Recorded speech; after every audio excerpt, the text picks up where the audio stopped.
How to fix fast charging not working in Poco X8 Pro. First of all, restart device. Press volume up and power button same time. Now here you will see two options, power off or reboot.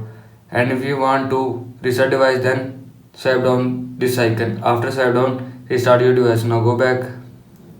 After that, enable fast charging. Open setting. Scroll down. Click on battery.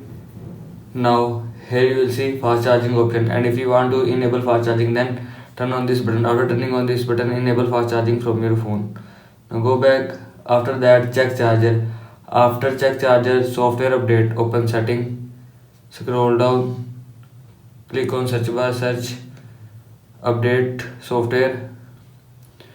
Now click on system updates and click on update. After click on update, your phone software will be updated from your phone. This is how you can fix fast charging not working in Poco X8 Pro. I hope so you like this video, and thanks for watching this video.